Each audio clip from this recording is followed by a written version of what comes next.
Hi friends, வாங்க நம்ம தேன் எடுக்கலாம். பாருங்கள், இன்றைக்கி தேன் அழிச்சிட்டு வந்தோம்.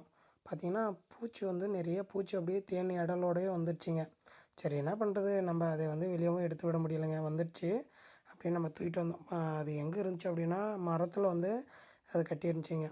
எப்பயுமே தேன் அழிக்கும் போது அமாவாசை, பௌர்ணமி அந்த டைமில் அழிச்சிங்கன்னா மட்டும்தான் நம்மளுக்கு தேன் நெய் நிறையா கிடைக்குங்க.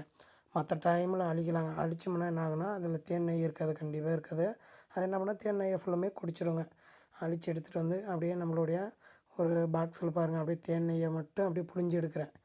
இது புழிஞ்சு எடுத்துகிட்டு நம்ம என்ன பண்ண போகிறோம் அப்படின்னா, எல்லா நெய்யும் சேர்த்திட்டு நம்ம என்ன பண்ணால் ஹீட் பண்ணணும். தேன் நெய்யை ஹீட் பண்ணி நம்ம பதப்படுத்தி வச்சுக்கணும். அப்படின்னா தேவைப்படும் போது நம்ம எடுத்து யூஸ் பண்ணிக்கலாம். ஏன் ஹீட் பண்ணுறோம் அப்படின்னா, தேன் நெய் ஹீட் பண்ணாமல் நம்ம அப்படியே வச்சோம்னா ஒரு ஸ்மெல் அடிக்கும், சாப்பிட முடியாது தேன் நெய்.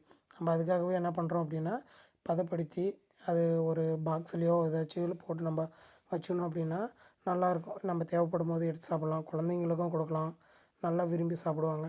இதே நம்ம லெமன் டீ குடிக்கும்போது கொஞ்சோண்டு தேன் நெய் கலந்து குடித்தோம் அப்படின்னா சூப்பராக இருக்குங்க. ஒவ்வொரு டைமும் லெமன் டீ குடிக்கும்போது நல்லா அழகாக இருக்குங்க. சிட்டி சைடு இது கிடைக்குமா என்னன்னு தெரியல. நாங்கள் வில்லேஜுன்றதுனால நாங்களே தேன் நெய் அழித்து யூஸ் பண்ணிக்கிறோங்க.